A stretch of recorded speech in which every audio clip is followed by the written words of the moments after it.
Parliament వర్షాకాల సమావేశాలు వాడివేడిగా జరుగుతోన్న వేళ కేంద్రంలోని నరేంద్ర మోదీ ప్రభుత్వం 3 కీలక బిల్లులను లోక్సభలో ప్రవేశపెట్టింది.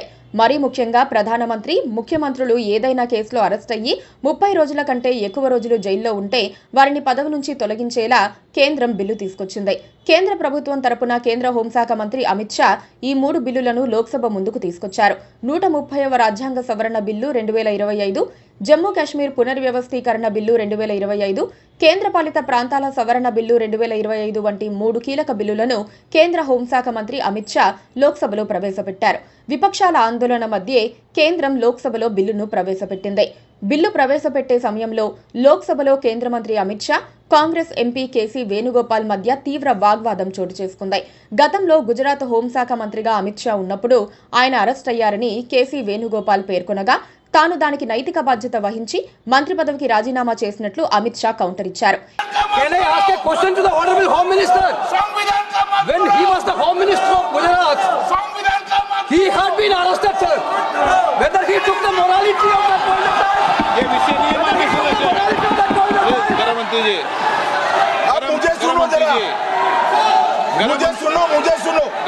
मुझे सुनो ना, पहले बैठ जाओ माननीय अध्यक्ष जी, मैं रिकॉर्ड क्लियर करना चाहता हूं।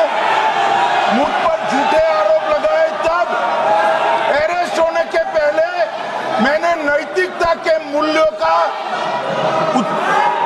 हवाला देकर इस्तीफा भी दिया और जब तक मैं कोर्ट से निर्देश नहीं हुआ कोई संविधान पद मैंने स्वीकार नहीं किया।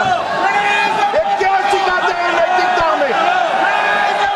मैं तो इस्तीफा देकर गया था और मैं तो चाहता हूं कि ये नैतिकता के मूल्य बढ़े।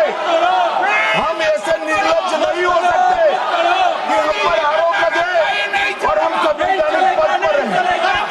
अरेस्ट के पहले मैंने इस्तीफा दिया है। ఈ క్రమంలోనే పలువురు ఎంపీలు సభలో నినాదాలు చేయడంతో గందరగోళం తలెత్తింది. ఇక ఈ 3 బిల్లులను వ్యతిరేకిస్తూ ప్రతిపక్ష ఎంపీలు వాటికి సంబంధించిన పేపర్లను చింపి అమిత్ షా వైపు విసిరికొట్టడంతో సభలో తీవ్ర రసాభాస ఏర్పడింది. దీంతో లోక్సభ స్పీకర్ ఓం బిర్లా సభను పలుమార్లు వాయిదా వేస్తున్నట్లు ప్రకటించారు. సభ్యులు సభలో హుందాగా, మర్యాదపూర్వకంగా మెలగాలని స్పీకర్ సూచించారు. 3 బిల్లుల్లో రాజకీయ నేతల నేరాలకు సంబంధించినది అత్యంత కీలకమైన బిల్లు. ప్రధానమంత్రి, ముఖ్యమంత్రి, కేంద్ర మంత్రులు ఎవ్వరైనా తీవ్రమైన నేరాల్లో ఆరోపణలు ఎదుర్కొంటూ 30 రోజుల కంటే ఎక్కువగా జైల్లో ఉంటే వారి పదవి ఆటోమేటిక్గా రద్దయ్యేలా సరికొత్త బిల్లును కేంద్రం ప్రవేశపెట్టింది. కేంద్రంలో ప్రధానమంత్రి సహా మంత్రులంతా, రాష్ట్రంలో ముఖ్యమంత్రి సహా మంత్రులంతా ఈ బిల్లు పరిధిలోకి వస్తారు.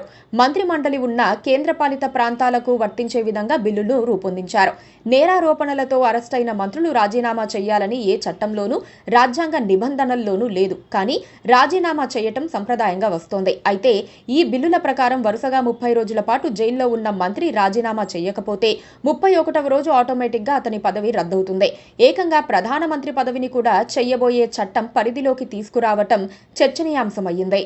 కేంద్రంలోని బీజేపీ ప్రభుత్వం తీసుకువచ్చిన ఈ బిల్లుపై ప్రతిపక్షాలు తీవ్ర వ్యతిరేక గళం వినిపిస్తున్నాయి. విపక్షాలు ఈ బిల్లును తీవ్రంగా వ్యతిరేకిస్తున్నాయి.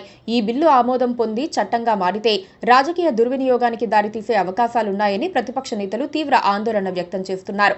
ఈ బిల్లు దేశ సమాఖ్య విధానానికి విరుద్ధమని ఎంపీలు మండిపడుతున్నారు. కాంగ్రెస్ ఎంపీ శశి థరూర్ మరోసారి సొంత పార్టీకి జలకిచ్చారు.